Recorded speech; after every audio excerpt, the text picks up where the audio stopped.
हाँ देखिए, माँ सरस्वती के चरणों में नमन करता हूँ। आइए कक्षा 11 की गणित क्लास में आप सभी शिक्षार्थियों का स्वागत है।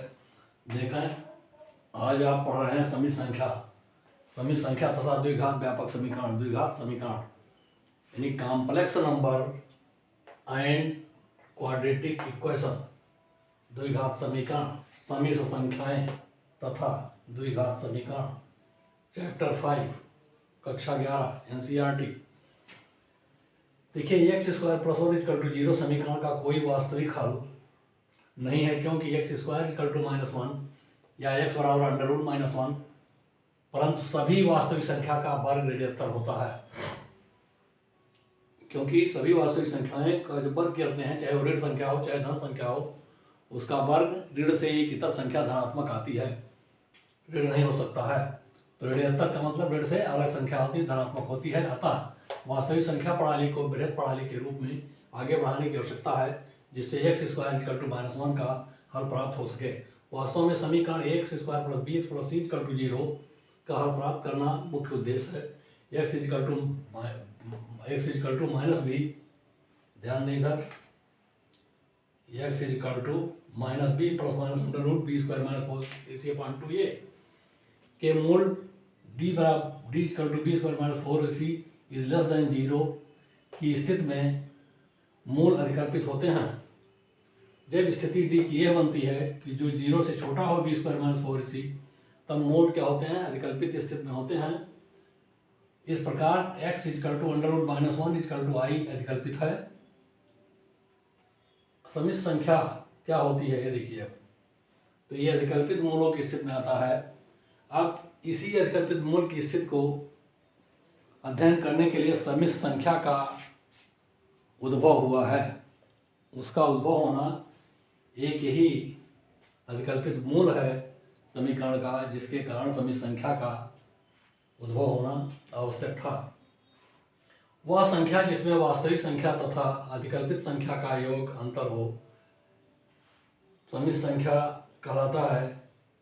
जैसे a plus I B, a minus I B, 3 + 2i, 4 - i आदि संख्याएं समित संख्या कहलाती हैं। इसे z तथा z बार से दर्शित करते हैं, जहां z a plus I B, z बार को z की संयुग्मी conjugate equal to a minus I B कहते हैं। यानी एक तो आपका z है और दूसरा उसकी संयुग्मी z बार कहलाती है, z बार कहते हैं इसको। यही कारण है कि अधिकल्पित मूल संयुग्मी होते हैं। अधिकल्पित मूल संयुग्मी होती हैं, ध्यान रखिए।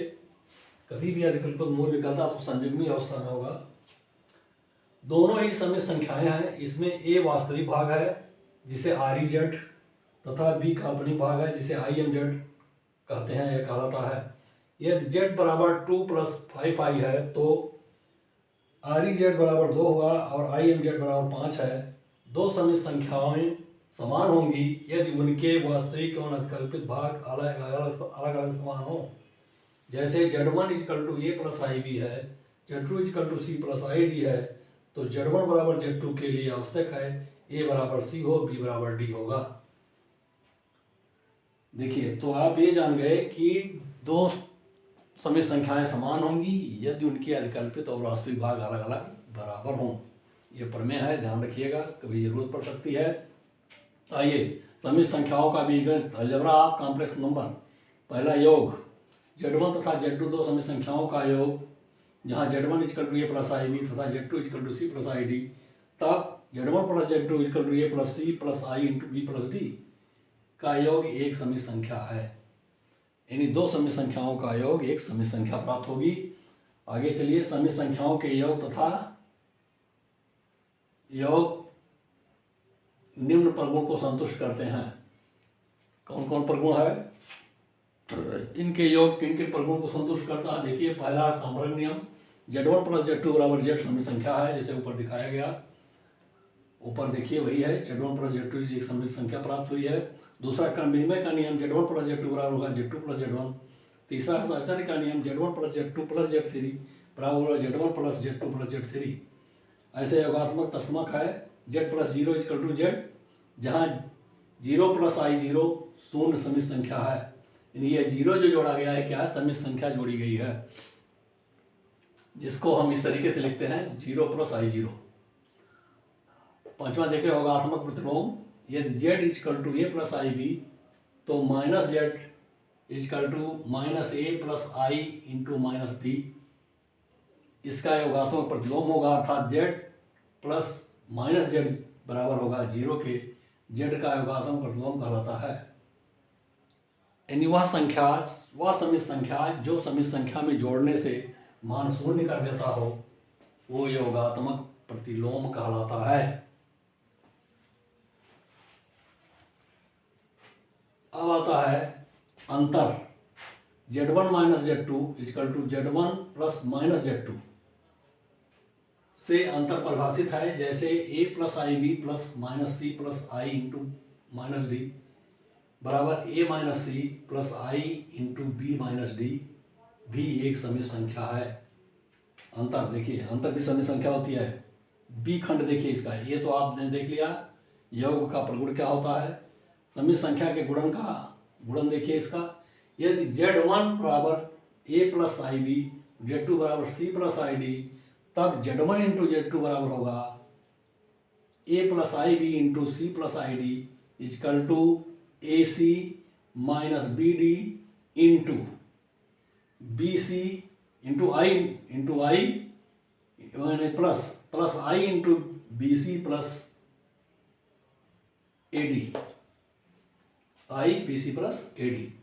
आप ये देखें, ये आपको दिखाया गया A C minus B D plus I into B C plus A D, ये दोनों का गुणन होगा, अर्थात गुणन के बाद भी समित संख्या ही प्राप्त होती है। गुणन संक्रिया के प्रगुण क्या है, देखिए संवर्ग नियम का पालन करता है, जैसे z1 Z2 is equal to z समित संख्या है, ऊपर आप देखे हैं यही समित संख्या आई है गुणा करने पर। इसी प्रकार क्रम विनिमय का नियम भी लागू होता है, z1 Z2 बराबर होगा Z2 Z1, ये क्रम विनिमय का नियम है। साहचर्य का नियम लागू होता है, z1 इंटू Z2 Z3 बराबर होगा Z1 Z2 इंटू Z3। साहचर्य का नियम, गुणात्मक तत्समक देख लें, z1 into I plus z1 into 1 plus I zero is equal to z into 1 बराबर z, जहाँ i प्लस आई जीरो गुणात्मक तत्समक है। यानी वह समित संख्या जो किसी समित संख्या में गुणा करने पर उसके मान में परिवर्तन ना हो, गुणात्मक तत्समक कहलाता है।